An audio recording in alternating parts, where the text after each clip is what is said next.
Hi friends, welcome to Garudevi recipes. ఇవాళ నేను మీకు గోంగూర పప్పు ఎలా తయారు చేయాలో చూపిస్తాను. వేడి వేడి అన్నంలోకి నెయ్యి వేసుకుని తింటే ఈ పప్పు చాలా చాలా బాగుంటుందండి. ఇది గోంగూర అంటారండి, వచ్చేసి ఎర్ర గోంగూర అంటారండి. ఇందులో రెండు రకాలు ఉన్నాయి, తెల్ల గోంగూర, ఎర్ర గోంగూర అని. ఎర్ర గోంగూర పులుపు చాలా బాగుంటుందండి, తెల్ల గోంగూర అంత పులుపు ఉండదు. నేను ఇది ఒక కట్ట తీసుకుంటున్నానండి పప్పుకి. వచ్చేసి ఇలా కట్ చేసి పెట్టుకున్నానండి ఆకుల్ని. ఒక ఉల్లిపాయ అండి పెద్దది కట్ చేసి పెట్టుకుంటున్నాను. పచ్చిమిర్చి ఒక 10 తీసుకుంటున్నాను. ఒక 4 టేబుల్ స్పూన్ల కందిపప్పు తీసుకుంటున్నానండి. ఈ 4 టేబుల్ స్పూన్లకు ఒక కట్ట గోంగూర తీసుకుంటున్నాను. కందిపప్పు వాష్ చేసి పెట్టుకున్నానండి. ఒక కట్ట తరిగినానండి గోంగూర ఇందులోకి వేస్తున్నాను. ఉల్లిపాయలు వేసుకుంటున్నాను.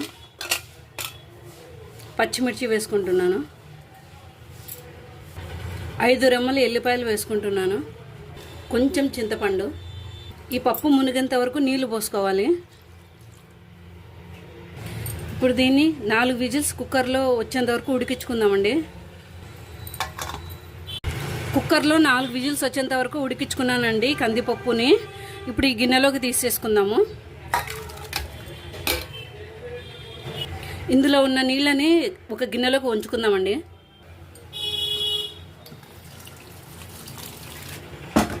స్టవ్ ఆన్ చేసుకొని కందిపప్పును కొంచెంసేపు ఉడికించుకుందామండి. కొంచెం పసుపు వేసుకుంటున్నాను. 1 టీ స్పూన్ ధనియాల పొడి వేసుకుంటున్నాను. కొత్తిమీర తరిగి వేసుకుంటున్నానండి. రుచికి సరిపడా సాల్ట్. కొంచెం కసూరి మేతి వేసుకుంటున్నానండి. వేసుకుంటే స్మెల్ బాగుంటుంది, పప్పు కూడా చాలా టేస్టీగా ఉంటుందండి. ఇవన్నీ బాగా కలిపి ఒక 10 నిమిషాలు ఉడకనిద్దామండి కందిపప్పుని. ఇవన్నీ వేసాం కదండి, స్మెల్ అయితే చాలా చాలా బాగుందండి. పప్పు ఉడికిందండి. ఇప్పుడు ఈ పప్పుని పప్పు గుత్తితో ఎనుపుకుందామండి.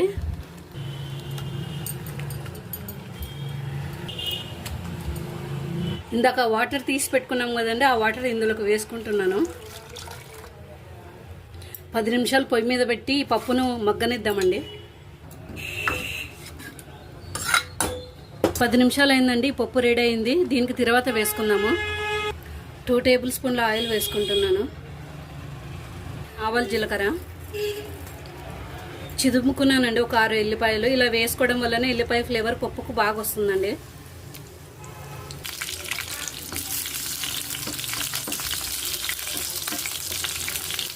ఉట్టిమిర్చి 2 కట్ చేసి వేసుకుంటున్నానండి. కొంచెం ఇంగువ వేసుకుంటున్నాను. కొంచెం కరివేపాకు వేసుకుంటున్నాను. ఈ తర్వాతనే పప్పులోకి వేసుకుందామండి. ఇంతేనండి, గోంగూర పప్పు రెడీ అయిందండి. చాలా చాలా టేస్టీగా ఉందండి. వేడి వేడి అన్నంలోకి తింటే చాలా చాలా బాగుంటుందండి. చపాతీలోకి కూడా చాలా బాగుంటుందండి ఈ పప్పు. ఈ వీడియో మీకు నచ్చినట్లయితే సబ్స్క్రైబ్ చేసుకోండి, లైక్ చేయండి, షేర్ చేయండి.